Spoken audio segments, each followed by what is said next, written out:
결혼한 지 어느덧 6년이 지났습니다. 평범하지만 나름 안정적인 삶이었습니다. 아내는 전업주부로 집안일을 도맡았고 저는 회사 일에 집중하며 생계를 책임졌습니다. 맞벌이를 고집하지 않았던 건 제 선택이었습니다. 바깥일로 고단한 하루를 마치고 돌아왔을 때 따뜻한 집밥과 깨끗한 집이 있다는 건 저에겐 크나큰 위로였거든요. 아내는 참 조용한 사람이었습니다. 결혼 전부터 말수가 적고 행동도 단정한 사람이었죠. 겉멋이라곤 없었고 작은 일에도 감사할 줄 아는 사람이었습니다. 그래서 더욱 믿었고 신뢰라는 단어를 몸으로 느끼게 해준 첫 여자이기도 했습니다. 그런 아내가 어느 날 말했습니다. 자격증 공부를 좀 해보려고. 집에만 있으니까 좀 갑갑해서 오히려 제가 반가웠습니다. 혼자 있는 시간이 많다 보니 지루할 수도 있었을 테고 스스로를 위해 뭔가를 하겠다는 결심이 기특했습니다. 아내는 인근 도서관에서 공부를 하겠다고 했고 제가 출근할 시간에 맞춰 함께 나가는 날도 있었습니다. 도시락까지 싸들고 나가는 뒷모습이 대견해 보이기까지 했습니다. 그렇게 몇 주가 흘렀습니다. 하지만 어느 날 아주 작은 일이 하나 생겼습니다. 퇴근 후 거실에 놓인 문제집을 무심코 펼쳐보게 됐습니다. 아내가 공부하던 책이었습니다. 그녀는 하루에 200문제씩 푼다며 늘 지친 얼굴로 귀가했으니까요. 그런데 이상하게도 책 속에 낙서 하나 없습니다. 형광펜도 메모도 포스트잇도요. 심지어 책장도 새 것처럼 빳빳했습니다. 책을 아끼는 성격이라 그런가? 처음엔 그렇게 생각했습니다. 하지만 다음 날 아내가 들고 다니던 또 다른 책도 마찬가지였습니다. 어디를 봐도 공부한 흔적은 없었습니다. 문제 푼 흔적도 없고 정리한 노트도 보이지 않았습니다. 심지어 책 한 권은 안에 프린트물만 끼워져 있었고 문제 자체는 몇 장뿐이었습니다. 그때부터 의심이 들기 시작했습니다. 공부를 안 했다는 것보다도 그 겉모습에 모든 것이 집중되어 있다는 게 이상했죠. 마치 누군가에게 보여주기 위한 연출처럼 느껴졌습니다.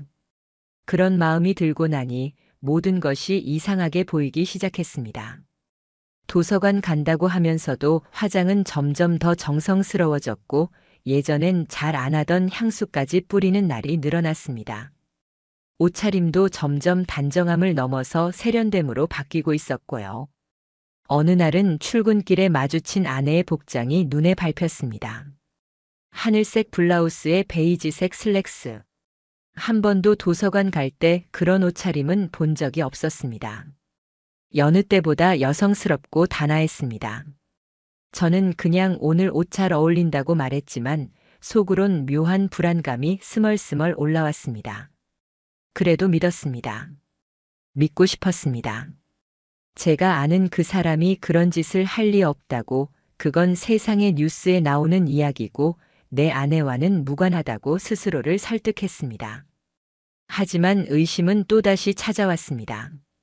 하루는 퇴근이 일찍 끝나 도시락을 들고 도서관에 가봤습니다. 아내에게 연락하지 않고 조용히 주차장에 차를 세웠습니다. 입구에서 아내를 찾았지만 보이지 않았습니다. 생각보다 사람이 적었고 그녀가 말했던 지정 좌석은 존재하지 않았습니다. 도서관 직원에게 물었지만 좌석은 선착순이며 이름을 기입하는 시스템은 없다고 했습니다. 집에 돌아와 물었습니다. 자리 예약한 거 아니었어? 아내는 당황하지 않고 말했습니다. 아, 이번 주는 사람이 별로 없어서 그냥 자유석 썼어. 그 순간 저는 확신했습니다. 그녀는 거짓말을 하고 있다는 것을요. 그게 무엇을 위한 것인지는 아직 몰라도 적어도 도서관은 아니었습니다. 거짓말을 하면서까지 숨기고 있는 그 진실은 어쩌면 제가 상상하는 그 최악일지도 모른다는 생각이 들었습니다. 그래서 결심했습니다. 직접 확인하자. 내 손으로 확인하지 않으면 그 어떤 것도 납득되지 않을 것 같았습니다. 그리고 그 선택이 제 인생의 모든 것을 바꿔놓을 줄은 그때는 미처 몰랐습니다. 사실 처음부터 의심하고 싶지는 않았습니다. 아내가 거짓말을 한다는 사실을 스스로 인정하는 일이 너무나 고통스러웠으니까요. 그러나 더 이상은 제 마음속 의심을 외면할 수 없었습니다. 그래서 저는 움직이기로 결심했습니다. 직접 확인해야 했습니다. 단 한 번이라도 제대로 목격하면 적어도 제 감정은 거기서 끝낼 수 있을 테니까요. 다음 날 일부러 회사를 반차로 마무리하고 집 근처 골목에서 차를 대기시켰습니다. 아내는 평소와 다름없이 오전 9시 반쯤 외출 준비를 마쳤고 도시락을 챙기고 가방을 메었습니다. 늘 보던 뒷모습이었지만 저는 그날따라 낯설게 느껴졌습니다. 그녀가 제 아내라는 것이 믿기지 않을 정도로요. 그녀가 나가자마자 저는 거리를 두고 뒤를 따랐습니다. 절대 가까이 다가가지 않게 주의했고 횡단보도 앞에서는 신호에 맞춰 멈추며 조심스럽게 뒤를 밟았습니다. 그녀는 버스를 타고 두 정거장을 간 뒤 조용한 상가 골목 안쪽으로 들어갔습니다. 그 길 끝에는 도서관이 있는 것이 아니라 한적한 모텔 거리였습니다. 순간 손끝이 저리도록 얼어붙었습니다. 아니라고 생각하고 싶었습니다. 분명히 누군가를 만나러 간다고 확신한 것은 아닌데 그 길목의 목적지가 모텔이라는 사실만으로도 제 가슴은 바닥까지 가라앉았습니다. 그녀는 주변을 둘러보지도 않고 익숙하게 한 모텔로 들어갔습니다. 출입구 앞에서 휴대전화를 들고 몇 번 눌러보더니 문이 열렸습니다. 비밀번호를 입력한 듯 보였습니다. 그녀는 그곳에 들어가는데 전혀 망설임이 없었습니다. 마치 몇 번이고 오간 사람처럼 자연스러웠습니다. 저는 그대로 주저앉을 뻔했습니다. 숨이 막혔습니다. 하지만 일단 확인하자고 마음을 다잡았습니다. 어떻게든 그 방이 어떤 방인지, 누가 있는지, 무엇보다 그 안에 있는 사람이 단순한 친구인지 아니면 상상하고 싶지 않은 존재인지를 확인해야 했습니다. 저는 모텔 근처 편의점 앞 벤치에 앉아 한참을 그 건물을 바라봤습니다. 40분쯤 지나자 한 남자가 같은 건물 쪽으로 다가갔습니다. 휴대폰을 들고 전화를 받으며 웃는 모습이 눈에 띄었습니다. 그리고 그는 아내가 들어간 그 모텔, 그 방 번호 쪽으로 올라갔습니다. 그때 처음으로 확신했습니다. 이건 단순한 오해도 혼란도 아닌 명백한 외도라는 것을요. 무릎이 떨렸습니다. 손바닥엔 식은땀이 맺히고 입안은 바짝 말랐습니다. 돌아오는 길 저는 정신이 멍했습니다. 운전대 위로 떨어지는 눈물이 앞유리를 흐려놓았고 깜빡 신호가 바뀐 것도 몰랐습니다. 도대체 왜? 우린 싸운 적도 없고 경제적으로 부족한 것도 없었습니다. 늘 서로를 존중했고 저는 그녀를 믿었는데 왜 이런 일이 생긴 걸까요? 그날 밤 그녀는 아무렇지 않게 들어왔습니다. 미리 도시락통을 씻어놓은 걸까요? 가방 안도 비워져 있었고 땀 한 방울 없이 깨끗한 모습이었습니다. 오늘은 좀 어땠어? 괜찮았어. 도서관이 조용하니까 집중이 잘 되더라. 그 말을 듣는 순간 속이 뒤틀릴 만큼 치가 떨렸습니다. 하지만 저는 아무 말도 하지 않았습니다. 그녀가 한 말을 그대로 녹음했습니다. 그녀는 그날 도서관은커녕 책도 펴보지 않았습니다. 도시락은 먹지도 않았고 오전 10시부터 오후 3시까지 낯선 남자와 모텔에 있었습니다. 이제 모든 조각이 맞춰지기 시작했습니다. 그날 밤 저는 거의 잠을 이루지 못했습니다. 침대에 나란히 누운 아내가 오늘 정말 피곤하다며 등을 돌리고 누울 때 저는 그 등에 대고 말할 뻔했습니다. 그 모텔에서 누구랑 있었어? 하지만 말하지 않았습니다. 아직은 때가 아니라고 생각했습니다. 확실한 증거, 부정할 수 없는 진실을 손에 쥐기 전까진 그녀가 어떤 말로도 빠져나갈 수 없도록 완벽하게 준비하고 싶었습니다. 다음 날 아침 아내는 평소처럼 제 출근을 배웅했습니다. 그 얼굴에는 죄책감도 긴장도 없었습니다. 정말 아무렇지 않게 늘 해왔던 듯이 웃으며 손을 흔들었죠. 그 모습을 보며 저는 마음이 서늘해졌습니다. 이토록 자연스럽게 나를 속일 수 있다니. 그날부터 저는 행동에 나섰습니다. 첫 번째는 그 모텔의 CCTV였습니다. 요즘은 사생활 보호 때문에 영상을 받아내는 게 쉽지 않다는 걸 알고 있었지만 어느 정도의 절차를 거치면 출입 여부 정도는 확인할 수 있었습니다. 저는 지인을 통해 모텔 주변 상가에 있는 지하 주차장 CCTV에서 차량 출입 여부를 확인할 수 있었습니다. 그 결과는 예상보다 더 명확했습니다. 아내의 차량이 같은 요일, 같은 시간대에 주기적으로 그 장소에 주차되어 있었고, 같은 남성의 차량도 같은 패턴으로 함께 들어왔습니다. 저는 주차장 관리자에게 사정을 설명하고 일부 장면을 캡처했습니다. 이름과 시간, 차량 번호, 동선이 일치했습니다.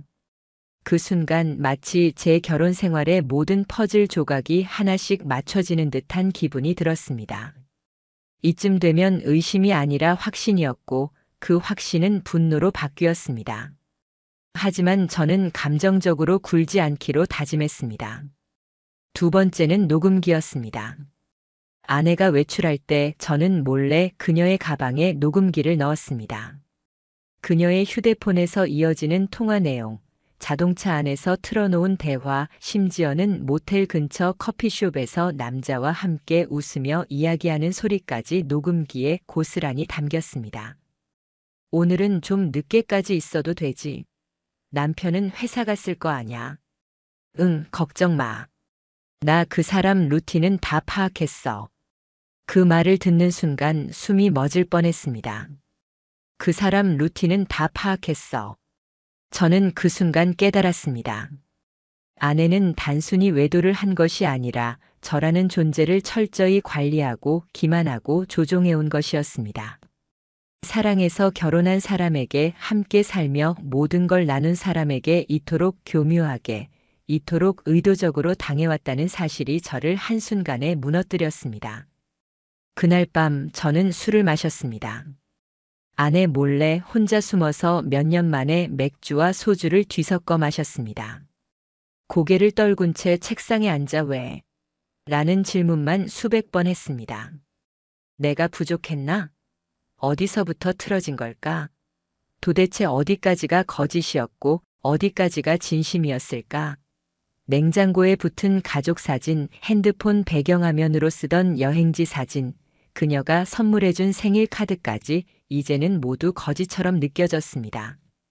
하지만 그날 밤 저는 한 가지 더 결심했습니다. 이대로 넘어가지 않겠다. 상간남의 정체를 확인하고 법적 대응을 준비하고 이 모든 일을 기록으로 남겨두자. 감정에 휘둘리면 되레 제가 무너지게 될 테니까요. 다음 날 저는 그 남자의 얼굴을 보기 위해 또다시 미행을 나갔습니다. 그날도 똑같은 시간, 똑같은 모텔, 그리고 똑같은 커피숍. 하지만 이번엔 더 가까이 다가갔습니다. 차 안에서 카메라 줌을 당기고 셔터를 눌렀습니다. 그 남자는 제가 예전에 함께 골프 한 번 친 적 있는 사람이었습니다. 아내의 고등학교 동창 남편. 어느 날 식사 자리에서 스쳐 만났던 사람. 모르지 않았던 얼굴이었기에 더욱 치가 떨렸습니다. 그들의 표정은 너무나 즐겁고 너무나 자연스러웠습니다. 아내는 제가 세상에서 가장 사랑했던 사람이었습니다. 그런데 이제는 제게 가장 모욕적인 존재가 되었습니다. 제가 세운 계획은 단순했습니다. 그녀에게 모든 증거를 들이밀고 인정하지 않으면 보여줄 생각이었고 인정하더라도 절대 용서하지 않을 생각이었습니다. 그날도 평소와 다름없이 아내는 아침 일찍 일어났습니다. 얼굴엔 생기 있었고 도시락은 정성스럽게 쌌습니다. 거울 앞에서 머리를 매만지고 립밤을 바르고 나가는 모습까지. 언뜻 보면 아무 문제 없는 평범한 부부의 일상이었습니다. 하지만 제 마음은 이미 차갑게 식어 있었습니다. 며칠 전 녹음 파일을 편집했고 모텔 출입 사진, 차량 번호, 대화 내용까지 하나의 폴더로 정리했습니다. USB로 담아 따로 보관했죠. 그리고 저녁 식탁에서 아무렇지 않게 묻는 척하며 말문을 열었습니다. 도서관 말인데 요즘은 좌석 지정 안 하나 봐? 응? 왜 갑자기? 아는 사람 말로는 그 도서관은 그냥 자유석이라는데. 그녀는 잠시 멈칫했지만 곧 웃으며 넘겼습니다. 아, 맞아. 예약했다가 취소됐어. 그냥 편한 자리에 앉았어. 그 순간 마음속으로 하나의 X 표시를 그었습니다. 아직도 거짓말이구나. 확실하게 끝내겠다는 마음이 더 단단해졌습니다. 그럼 내가 다니던 그 도서관, 사실은 모텔이지? 그녀의 젓가락이 멈췄습니다. 표정은 그대로였지만 눈이 흔들렸습니다. 그동안의 모든 반응 중 가장 큰 동요였습니다. 무슨 소리야? 저는 대답하지 않고 식탁 아래 서랍에서 USB를 꺼내 그대로 그녀 앞에 올려놨습니다. 내가 내게 어떤 짓을 했는지 다 여기 있다. CCTV 사진 녹음. 심지어 그 남자랑 웃으며 나눈 대화까지. 그 순간 그녀는 숨이 멎은 사람처럼 고개를 들지 못했습니다. 입술을 달싹이며 무언가 말하려 했지만 말은 나오지 않았습니다. 그 사람 누구야? 기억나지? 예전에 나랑 저녁 같이 먹었던 그 남자. 니네 고등학교 동창 남편이잖아. 내가 그 사람한테 골프장 추천까지 해줬던 거 기억 안 나? 그녀는 눈을 질끈 감았습니다. 순간 그 작은 어깨가 부르르 떨렸고 저는 그걸 똑똑히 봤습니다. 한때 사랑했던 사람의 가장 비열한 모습이었습니다. 언제부터였어? 대답해봐. 작년 봄부터야. 그렇게 쉽게 말할 줄은 몰랐습니다. 저는 오히려 당황했습니다. 숨기거나 부정할 줄 알았는데 오히려 담담했습니다. 그 사람하고 있으면 편했어. 당신이랑 사는 게 싫었던 건 아닌데 그냥 숨 쉴 틈이 없었어. 그 사람은 나를 여자처럼 대해줬거든. 그녀의 말은 제 가슴을 송곳처럼 찔렀습니다. 숨 쉴 틈이라는 말이 마치 제가 그녀를 가뒀던 사람처럼 느껴지게 했습니다. 하지만 저는 더 이상 흔들리지 않았습니다. 그래. 그럼 숨 쉴 틈을 넓혀줄게. 이제 내가 선택한 그 사람이랑 살아. 그녀는 눈을 동그랗게 떴습니다. 뭐? 변호사 이미 선임했다. 이혼 진행할 거고 상간 소송도 같이 들어간다. 내가 말했던 그 남자 직장도 확인했어. 회식이라고 거짓말하고 너랑 모텔 간 날 회사 출장비로 식사 결제한 내역까지 확보했어. 그쪽 와이프한테도 연락할 거고 직장에도 상황 전달될 거야. 그녀의 표정은 무너졌습니다.